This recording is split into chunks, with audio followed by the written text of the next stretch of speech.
मनुष्य को दो तरह से जानते हैं, एक नाम से, दूसरे रूप से।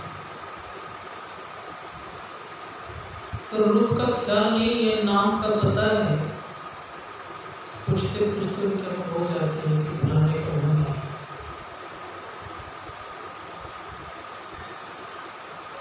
नाम का बड़ा महत्व होता है।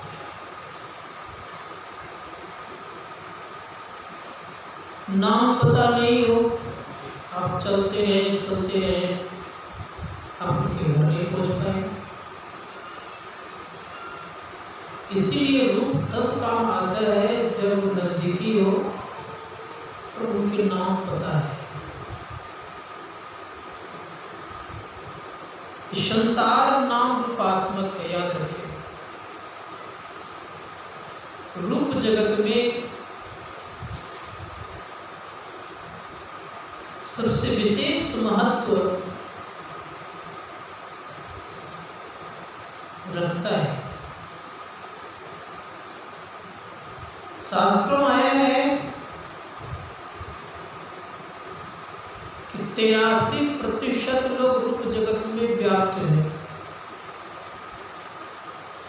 और 14% लोग श्रवण जगत में व्याप्त हैं और 1% और इंद्रियों के लिए। ऐसी स्थिति है। इसलिए रूप का भी बड़ा महत्व है और नाम का भी महत्व है।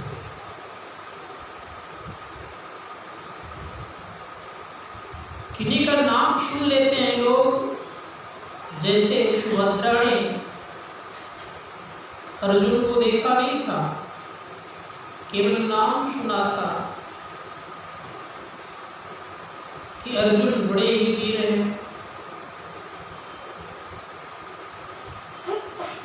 अर्जुन तीनों लोकों में सर्वश्रेष्ठ धनुर्धर है, उसके चेहरे बड़े सुंदर हैं। केवल रूप देख करके नहीं फंसे थे, केवल नाम सुने थे। संजोग से शिकार करने के लिए एक बार सुभद्रा निकली।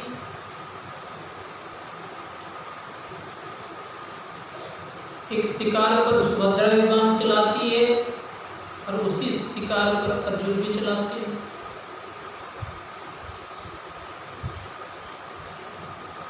दोनों में नोक-झोंक हो गया कि ये मेरा शिकार है, ऊपर एक मेरा शिकार है।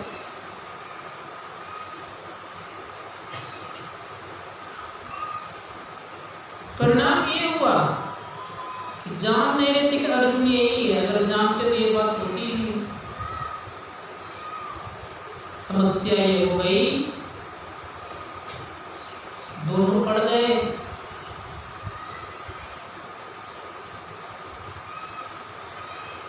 अब जब अड़ गए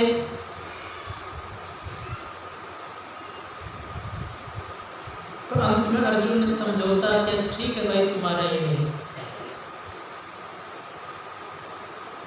चले आए। लेकिन मन ही मन अर्जुन से स्नेह करने लग गई तो भगवान श्री कृष्ण रास्ते में मिल गए। अर्जुन भी बगल में खड़े हैं, सुभद्रा भी बगल में खड़ी है।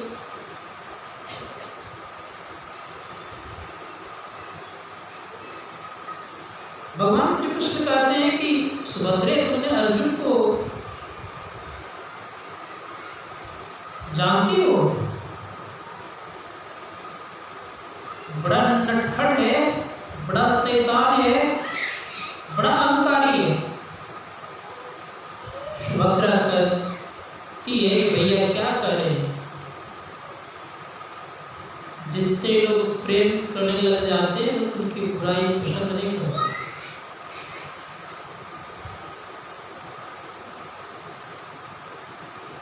अगर तुम कहो तो मैं तुरंत अर्जुन को प्रकट कर दूं। तो हंसती हुई कहती है, प्रकट करके दिखाइए तो। अब लालो कहाँ ये देख रहे हो ना, ये ब्राह्मण कुमार, ये अर्जुन है, ब्राह्मण के वेश में थे।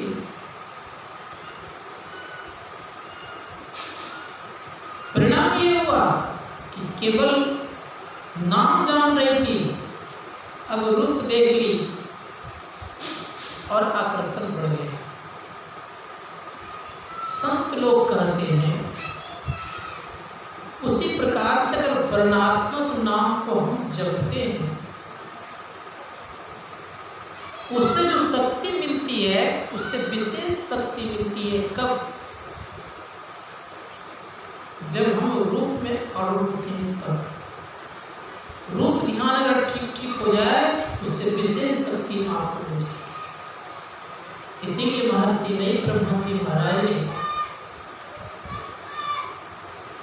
हूबहू गा लिया था। उसके पहले बाबा देवी साहब ने पूछा कि लाला जब संतमत में नहीं आया था तो दरिया पंथ में क्या करता था? तो कहा वहां मैं नाम और रूप का नाम जपता था, रूप का ध्यान करता। तो पूछते हैं क्या तुमने हूबहू गा लिया रूप? तो प्रभु गुरुदेव कहते हैं कि धुंधुला दिखाई देता है। तो बाबा देवी साहब ने कहा कि मैंने भी रूप ध्यान किया था, हूबहू गा लिया। तो जब हूबहू गा लेते हैं तो उनकी हर एक इच्छा पूर्ति हो जाती है, क्योंकि शब्दवाणी कहती है गुरु की मूर्ति मन में ही बसाओ, जो इच्छा सोई फल पाओ। संत तुलसी साहब कहते हैं दर्शन उनके कुरमाही, करे बड़ भागी, तिनके तरने की नाव किनारे। जो दर्शन कर लेते हैं तो बड़ भागी हो जाते हैं। परिणाम स्वरूप क्या होता है? उनके लिए नाव किनारे लग जाती है। कौन सा नाव है ये? संत महात्मा गण कहते हैं एक नाव नदी या दरियाओं को पार लगाती है, और एक नाव ऐसा है भवसागर पार लगाती है। तो कौन सा नाव है? तो संत महात्मा गण का तो वह नाव है जिस नाव के संबंध में अभी हम लोगों ने सुनाया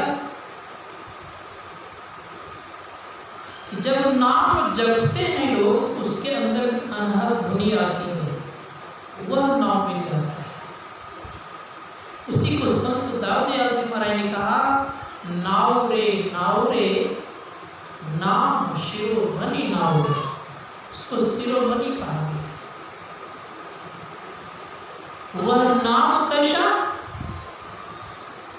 वह नाम अखंड है, इसलिए कहा अखंड साहब का नाम है और सब खंड है। जितने प्रकार के नाम रूप हैं सारे के सारे खंड हैं, लेकिन वह नाम जिस नाम से संसार की सृष्टि हुई है वह अखंड है, वो खंड नहीं होता। तो संत महात्मा गण कहते हैं कि नाम दो तरह के होते हैं, जो आपने सुना। एक होता है वर्णात्मक नाम, दूसरा होता है ध्वन्यात्मक नाम। वर्णात्मक नाम को भी बड़ी महिमा है। क्या महिमा है? इस पर मैं दो प्रसंग सुनाता हूं, लेकिन एक प्रसंग आज सुनाऊंगा।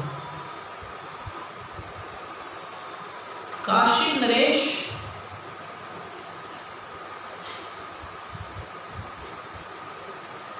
एक बार जंगल गए महात्माओं के दर्शन करने हेतु। कहीं कहीं इस तरह के प्रसंग है कि काशी नरेश अयोध्या गए,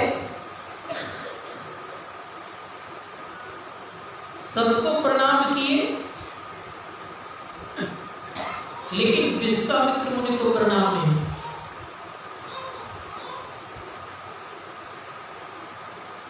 तो मैं जंगल की बात सुना रहा हूं। तो बहुत सारे महात्मा गण थे, सबको प्रणाम कर लिए, और विश्वामित्र को प्रणाम नहीं किया। आनंद लेने में तो नारद जी एक नंबर है, इसमें कोई संदेह नहीं। उन्होंने जाकर के कह दिए भगवान श्री राम के गुरु विश्वामित्र से, कहते महाराज जी आप जानते हैं कुछ, काशी नरेश ने आपका घोर अपमान किया है। कहा क्या हुआ? कहा आपने जाना नहीं कि पूरे जंगल के महात्माओं को प्रणाम किया और आपसे भेंट करने तक नहीं आए। बताइए कितना बड़ा अहंकारी है, इतना बड़ा आपका अपमान। नारद जी ने कह करके वो तो चल दिए। तपस्वी थे ही, तपस्वी को क्रोध आता ही है। काशी नरेश का ये हिम्मत कि मैं इस जंगल में रहता हूँ, सब महात्माओं का आदर किया और मेरा अपमान किया, मैं बर्दाश्त नहीं कर सकता हूँ। चिमटा कमंडल उठाए और भगवान श्री राम के राज दरबार में हाजिर हो गए। राम, तुम्हारे राज्य में साधु महात्माओं का अपमान हुआ करता है और तुम चुपचाप बैठे हुए हो। भगवान श्री राम कहते हैं गुरुदेव क्या हो गया? कहा क्या हो गया, तुम कुछ नहीं जानते हो? कब बोलिए तो गुरुदेव क्या हुआ? कहा काशी नरेश ने मेरा घोर अपमान किया है। कहा क्या क्या है गुरुदेव? कहा सब महात्माओं का सम्मान किया, सबको प्रणाम किया, और मुझे उन्होंने देख करके मुंह फेर लिया, मेरे पास गया तक भी नहीं। बताओ ये अपमान बर्दाश्त करने योग्य है? भगवान श्री राम कहते क्या चाहते हैं? भगवान श्री राम से कहा क्या चाहते हैं? तो काशी नरेश के संबंध में विश्वामित्र मुनि कहते हैं मैं उनका सिर चाहता हूं। सूर्य अस्त होने से पहले उसका सिर मेरे चरणों में हाजिर होना चाहिए। भगवान श्री राम ने आओ न देखा था, प्रतिज्ञा कर ली कि गुरुदेव सूर्य अस्त होने से पूर्व ही काशी नरेश का सर आपके चरणों में हाजिर हो। अब इधर काशी नरेश को जाकर के नारद जी कहते हैं कि अब तो आप गए, कसो क्या हो गया? का भगवान श्री राम ने प्रतिज्ञा कर लिए हैं, आपका सर धड़ से अलग हो जाएगा सूर्य अस्त के पहले तक। अगर बचना चाहते हैं तो दुनिया में एक ही आदमी बचा सकते हैं आपको। कहा कौन? कहा अभी माँ अंजलि अकेली उनके यहाँ चले जाएंगे और उनसे प्रतिज्ञा करवा लीजिएगा कि रक्षा करने का। अगर वो प्रतिज्ञा कर लेगी तो आपकी रक्षा हो जाएगी, अन्यथा आप बचने वाले नहीं हैं। और काशी नरेश जान बचाने हेतु माँ अंजलि के यहाँ भाग गए। कहा माँ मेरे जीवन की रक्षा करो, मुझे वचन दो कि मैं तुम्हें बचाऊंगी, ये वचन दो आप।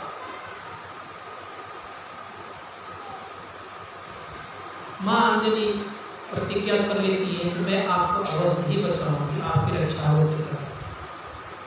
हनुमान जी गए थे फूल तोड़ने के लिए, फूल तोड़ करके आए, माँ अंजलि चुपचाप बैठी हुई है। कहा क्या हो गया तुझे,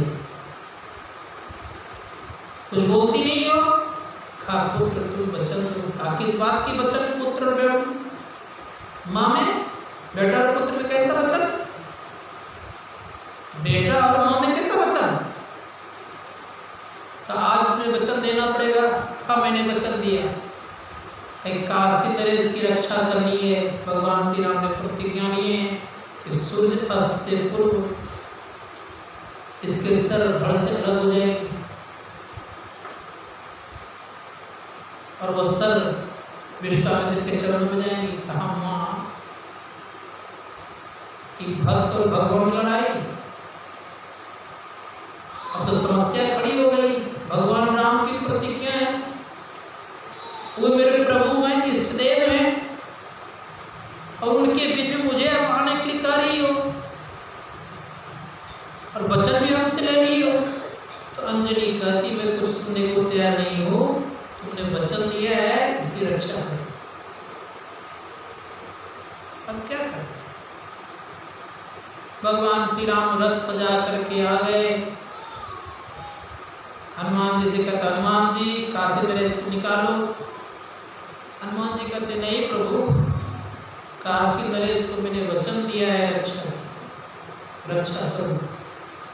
कब मैंने वचन दिया अपने गुरुदेव को कि सर से धड़ अर्थात सर आपके अस्त होते होते, सूर्य का अस्त होते होते आपके चरणों में हाजिर रहेगा। कब मैंने वचन दे दिया है मां को कि मैं इसकी रक्षा करूं। का युद्ध हो जाएगा, का प्रभु हो जाए, लेकिन मैं अपने वचन से टलने वाला नहीं। भगवान श्री राम युद्ध की घोषणा कर दिए। हनुमान जी ने निर्णय ले लिया कि बचाना है। हनुमान जी बैठ गए। अब हनुमान जी के पास कौन सा अस्त्र है भाई? उनके पास तो केवल राम नाम मंत्र का अस्त्र था। अब राम नाम ये जपने लग गए। अब भगवान श्री राम उधर से बाण चलाने लग गए।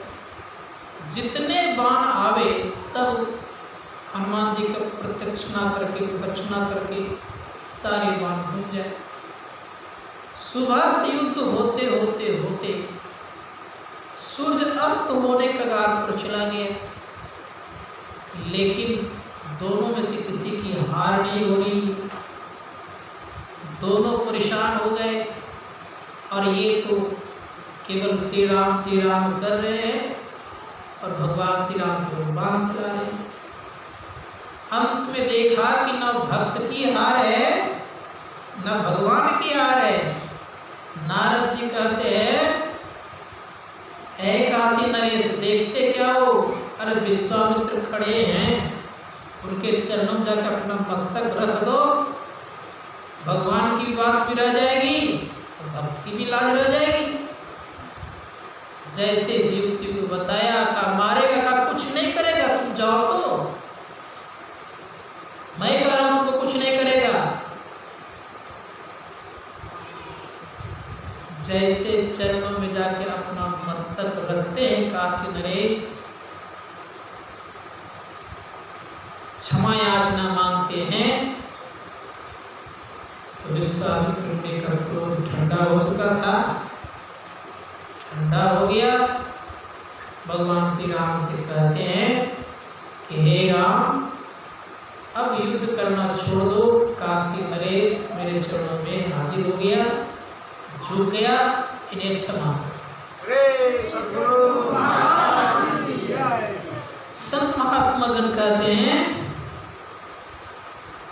कि राम नहीं सक सका नाम से, उन्हीं का नाम था ना।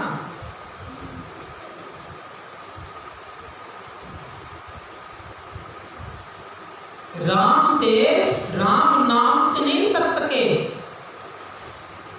इसीलिए कहा राम ते नाम बड़। राम से बड़ा कौन है? नाम है। नाम अनेकों को तारे हैं, राम तो एक दो को तारे। नाम ने अनेकों को उद्धार किए, राम ने कितने लोग उद्धार किए? वैसे रावण को, कुंभकर्ण, उनके दल बलों को, है ना, लेकिन फिर भी वो उद्धार नहीं हो पाया जो उद्धार होना चाहिए था। इसलिए राम से बड़ा होता है नाम। नाम जपने से दुख मिटता है। प्राप्त होता है। और नामी अगर सन्मुख खड़े भी रहते हैं तो पूरे पूरे दुख मिटते नहीं है, फिर दुख आ जाता है। भगवान श्री राम का दर्शन बहुतों ने किया होगा, लेकिन पूरे पूरे उनके दुख मिटे नहीं। लेकिन जिन्होंने नाम का शरण लिया उनका पूरा पूरा दुख। इसलिए नाम को समझने का प्रयास करते हैं। संत कबीर साहब कहते हैं, राम राम सब कोई कहे, नाम न चिन्ह कोई, नाम चिन्ह सदगुरु मिले, नाम कहा वैसो। राम राम तो सब कोई कहते हैं, लेकिन उस राम नाम को चिन्हने वाला कोई नहीं है, पहचानने वाला कोई नहीं है। नाम चिन्ह सदगुरु मिले, जो नाम को चिन्ह लेता है, पहचान लेता है, उन्हें संत सदगुरु मिलते हैं। नाम चिन्ह सदगुरु मिले, नाम कहा वैसो है। वो नाम कैसा है? वो नाम नामी को प्राप्त करा देता है। इसलिए नाम जपना चाहिए। नाम जपने से कुसंकट मिटते हैं। नाम जपने से दुख दर्द मिटते हैं। इसलिए हमारे गुरु महाराज ने कहा कि भजो भाई राम नाम, राम नाम को जपो। इसलिए हम लोग गाते हैं जय जय राम जय जय राम। राम राम जपिए, इससे क्या होगा? तो दूसरे जगह कहते हैं कि जय सुमरन से सब दुख उपजे, जय सुमरन से सब दुख बिलसे, सो सब नाम छोड़े क्यों दिया तूने, नाम जपन क्यों छोड़ दिया। जिस नाम से सुमरन करने से दुख मिटता है, वह नाम हम लोग छोड़ देते हैं। जय सुमरन से सब दुख, सारे दुख का समाप्ति होता है, उसी नाम को हम लोग छोड़ देते हैं। शास्त्रकार कहते हैं कि नाम में बड़ा ही आकर्षण गुण है और बड़ी शक्ति है। जो कोई नाम को जपते हैं उनके अंदर के संकट मिटते जाते हैं। एक बात याद रख लीजिएगा आप लोग, संकट के घड़ी में नाम को बढ़ा लीजिएगा, आपके संकट मिट जाएंगे। लेकिन संकट के घड़ी में नाम याद नहीं है, क्या परिणाम होता है? दुख को याद करते हैं। दुख को याद करने से और दुख आता है, मिटता नहीं है। अगर संकट की घड़ी में दुख को याद ना करके उस प्रभु का नाम याद करेंगे तो आपके दुख मिटेंगे। लोग कहते हैं कभी कभी कि गुरु मंत्र में जपता हूं, मेरे दुख नहीं मिटते। लेकिन मैं आपको आज कह दूं, गुरु मंत्र जपे और उनके पास दुख रह जाए, ये बात मानने को मैं तैयार नहीं। क्योंकि गुरु मंत्र जपने वाले को कभी दुख नहीं होता। आप संसार को जपते हैं, इसलिए संसार का दुख आपके पास आता है। आप संसार को याद करते हैं खूब, इसलिए संसार का नाना प्रकार का दुख आता है। इसलिए कितने देर जपते हैं आप? दिन भर में अगर मैं कहूं कि 10 मिनट भी किन्हीं का जप हो जाए तो मैं समझता हूं बहुत हो। सच सच बताइए, अपने अपने हृदय पे हाथ रख के, दिन भर में 10 मिनट को जप कर पाते हैं? नहीं होता होगा, क्योंकि करते होंगे जब तो मन कहाँ कहाँ भागता होगा मनुष्य। इसलिए कोशिश कीजिए कि मनोयोग हम जाप करें। गोस्वामी जी महाराज कह रहे हैं वो कैसा नाम है? तो कहा उन्होंने बंदो गुरुपद कर, उन्होंने कहा बंदो राम नाम रघुवर को हेतु वह राम नाम अग्नि के समान तेज, सूर्य के समान चमकीला और चंद्रमा के समान शीतलता देने वाला है। इसलिए उस नाम को जानिए। वो नाम सब जगह है, लेकिन वर्णात्मक नाम को जानना पड़ेगा। वर्णात्मक नाम उसे कहते हैं जिसको हम जीवा से जप सकते हैं, नीचे से उठता है वो नाम, अर्थात उसको परा पश्यंती मध्यमा और मुख के द्वारा नीचे से नाभि से शब्द उठता है और मुख के द्वारा निकल जाता है। लेकिन वह राम नाम तो जो कोई जपता है तो उनके रूप भी सामने में आना चाहिए। जब रूप सामने में आता है तो ऋषि मुनिगण कहते हैं उससे विशेष लाभ होता है। नाम जपने से दो फायदा है। क्या फायदा है?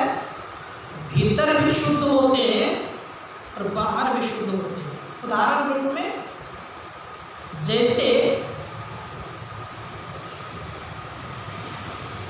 कमरा हो और बरामदा हो, दीपक एक हो, बरामदा पर भी रोशनी करनी है मुझे और कमरा में भी रोशनी करनी है।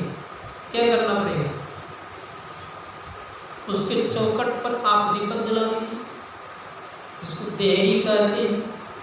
उसी प्रकार से कहते हैं कि अगर आप चाहते कि बाह्य जगत को भी शुद्ध करना है और भीतर जगत को भी शुद्ध करना है, तो राम नाम रूपी देहरी के द्वार पर खूब बढ़िया से आप जपना प्रारंभ करें। अर्थात जपिए। जब आप मंत्र जपना प्रारंभ करेंगे तो भीतर शुद्ध होगा और जहां तक आवाज जाएगी वहां तक शुद्ध होगा। संत लोग कहते हैं कि राम नाम में कितनी शक्ति है, तो ऋषि मुनिगण कहते हैं उस राम नाम में अपार शक्ति है। संत कबीर साहब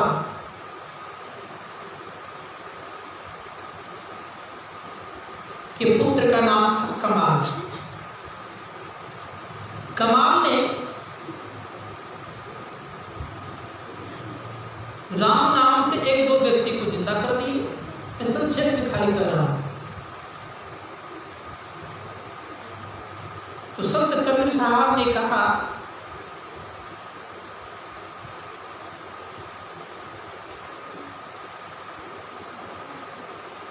इतने से क्या कुछ कर दे सब, कोई अच्छी बात नहीं है। अरे राम नाम को जानना चाहते गोस्वामी जी महाराज के पास भेज दी। तो उन्होंने एक 500 लोगों की तरकीब दिखा रखी। मालूम कितने में संतुष्टि नहीं हुई। तब उन्होंने कहा कि राम नाम अनेकों उतारते हैं, अनेकों। त्रेता युग से पहले भी ये राम नाम था, त्रेता युग में भी राम नाम हुआ, द्वापर में भी और कलयुग में भी है। कितने उद्धार हुआ होगा। इसीलिए ये राम नाम सर्वोपरि नाम है। परमात्मक नाम जपने सिद्धियां आती है, याद रखिए, लेकिन परम मोक्ष की प्राप्ति नहीं होती। वर्णात्मक नाम जपेंगे तो आपको ताकत आ जाएगी, आपके पास 8 प्रकार की शक्तियां आ जाएगी, लेकिन आप अमर नहीं हो जाएंगे। अमर होने के लिए अमर नाम जपना पड़ेगा। तो कौन सा नाम है अमर है?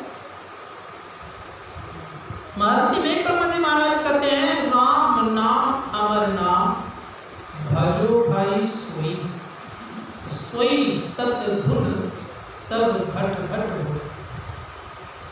वो राम नाम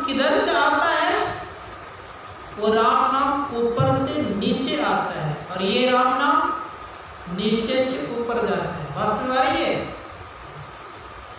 इसको हम वर्णात्मक कहते, जो वर्ण से बनता है, और उसको हम क्या कहते हैं? ध्वन्यात्मक, जो ऊपर से आता है। उस राम नाम का ध्यान करते हैं और इस राम नाम का जप करते हैं। जप में बड़ा कमाल है। और जो ध्वन्यात्मक नाम को जान जाता है तो कुछ भी कर सकता है। किन्हीं का उद्धार करना चाहे तो तुरंत कर सकते हैं। महायोगी गोरखनाथ जी महाराज का नाम आप लोगों ने सुना होगा। उस जमाने के उच्च कोटि के महापुरुष संत रैदास जी महाराज थे। एक दिन संजोग से घूमते घामते गोरखनाथ जी महाराज चले गए उनके यहाँ पानी पीने के लिए। साधना की पूर्णता सबके पास नहीं हो जाती है, सिद्धियां सबके पास हो सकती है, तो बड़ी बात है। गोरखनाथ जी महाराज आकाश मार्ग में होते थे। उनके बहुत सारे शिष्यगण थे। रैदास जी महाराज के मन में हुआ कि ये पूर्ण हो जाए, इसके लिए उन्होंने पानी दिया पीने के लिए। वो पानी का थोड़ा सा रंग बदला हुआ था, उनके अंदर में श्रद्धा नहीं आई। अब इस एक सस्पेंशन वाली बात यह है, अगर पूर्ण संत होते तो समझ जाते क्या है। पूर्ण नहीं थे इसलिए सस्पेंशन हो गया, संदेह हो गया। परिणाम ये हुआ, पानी तो ले लिया, लेकिन जब वहां से निकल गए उस पानी को बाहर में फेंक दिया। 2-4 बूंद जो पानी बचा हुआ था कमंडल में बच ही जाता। चले गए संत कबीर साहब के यहाँ। कबीर साहब से कहा कि मुझे प्यास लगी है, पानी पिला। तो कमाली संत कबीर साहब की पुत्री कहीं कहते हैं, कोई कहते शिष्य है।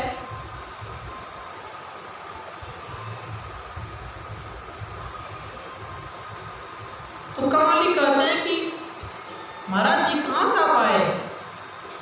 मैं तो रैदास जी महाराज के से आ रहा हूँ।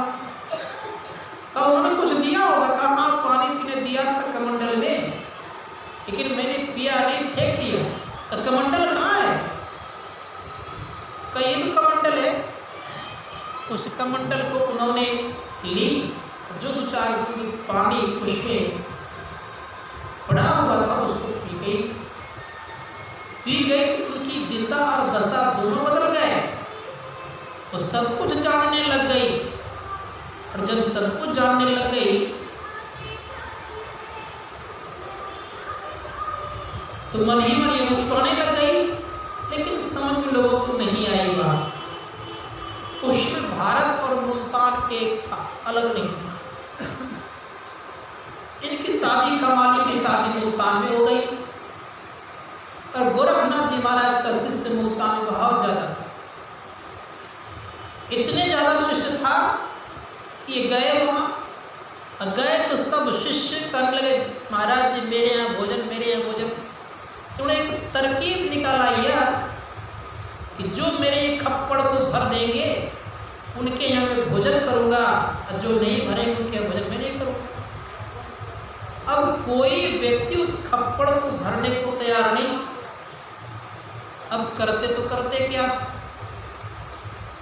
उसी इलाका में कबीर की पुत्री कमाली थी। कमाली कहती है अपने पति से कि पतिदेव, एक महात्मा जी आए गोरखनाथ जी महाराज, उनको थोड़ा सा बुला ले आइए, उनको मैं भोजन करना चाहती हूँ। बेचारे गरीब थे, उन्होंने कहा कि बड़े बड़े राजमहलों में भोजन नहीं करते, तुम्हारे आकर के भोजन करेंगे वो? फिर उनका एक शर्त है, एक छोटा सा खप्पड़ है, उस खप्पड़ को जो भरेगा उसी के यहाँ वो खाएंगे, भोजन करेंगे।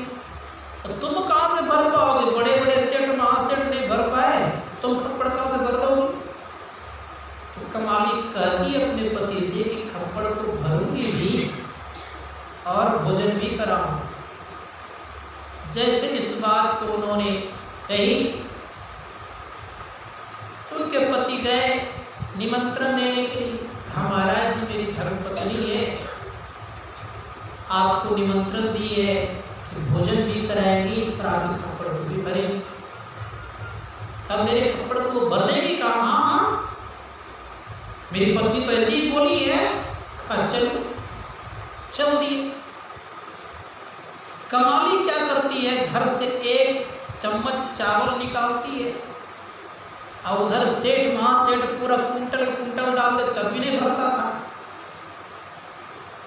एक चम्मच मात्र में घर से चावल निकालती है, जैसे खप्पड़ में डालती है पूरा खप्पड़ लबालब भर जाती है। कमाली की इस दृश्य को देख करके महायोगी गोरखनाथ जी महाराज कहते हैं कि पुत्री तुम हो कौन? कहा बाबा आप भूल गए, मैं वही कमाली। कहा कबीर की पुत्री? का हाँ। कहा बेटी तुमने ये कमाल कहाँ से गई? कहा बाबा ये कमाल आपके कमंडल सीखा। कैसे? कहा आप रैदास जी के यहाँ से घूम करके आए थे ना, उसी दो चार बूंद जो उनका जल पड़ा हुआ था वही जल में पी गई, उसी का कमाल ये है। भोजन क्या करेंगे? आकाश मार्ग से चले और सीधे रैदास जी महाराज के यहाँ गए। कठोता में पानी पड़ा हुआ था, उस पानी को उठा करके पीने लग गए। रैदास जी महाराज कहते क्या कर रहे हैं महाराज, ये चमड़े के पानी है। कहा वो पानी? कहा यहाँ नहीं है। कहा तब? कहा जब पियाते थे तो पिया नहीं, जिन पिया पिया को पहचान लिया, अब फिरा जोगी दीवाना, वो पानी उतार दिया महाराज, यहाँ कहाँ पड़ा हुआ है। जब आपको देते थे तो उसमें आपने लिया नहीं, जब नहीं मैं दे रहा हूं तब आप ले रहे हो। वो पानी यहाँ रहेगा तब तो पानी कहाँ चला गया? कहाँ गया? मुल्तान चला गया। तब संत कबीर साहब की पुत्री को प्राप्त हो गया। आपको कब प्राप्त हो? कहा वो चीज मुझे दीजिए। कहा उसके लिए आपको मेहनत करनी पड़ेगी। तो संत की कृपा कभी कभी किन्हीं पर होती है। इसीलिए संत महात्मा गण कहते हैं कि संतों के सानिध्य में लगना चाहिए। मैं कह रहा था कि जो उस राम नाम को जान जाते हैं तो कैसा होता है? तो गोस्वामी जी महाराज कहते हैं उस राम नाम को जानने वाला व्यक्ति वो वैसे हो जाते हैं जैसे वो राम हैं।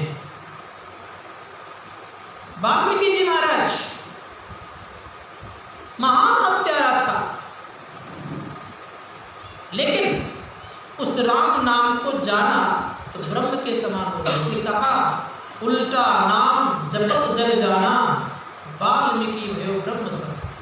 उल्टा नाम कहते पुण्यात्मक नाम को जो ऊपर से नीचे आता है।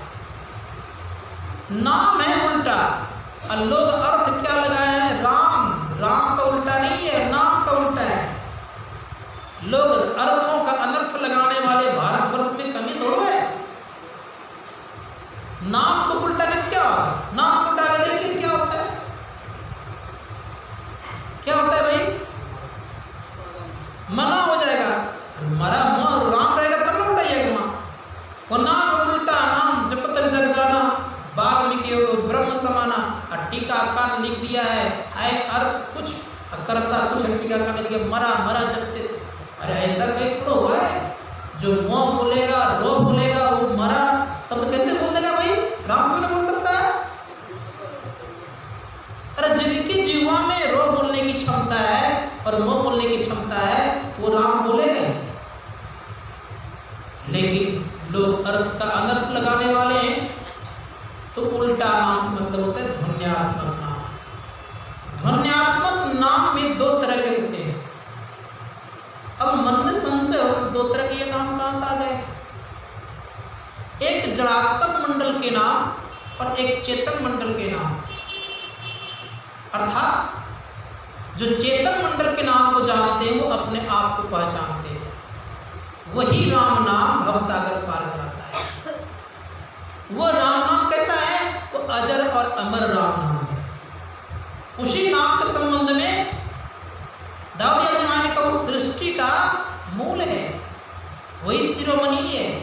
संत कबीर साहब ने उसी राम नाम को अखंड कहा, उसी को ऋषि मुनियों ने ओम कहा, अस्फोट कहा, उद्गित कहा, प्रणव ध्वनि कहा। संत महात्मा गणों ने राम नाम का, सत्य नाम का, सार शब्द का, वही राम नाम है। इसलिए उस राम नाम को जानता है वो अमर हो जाता है।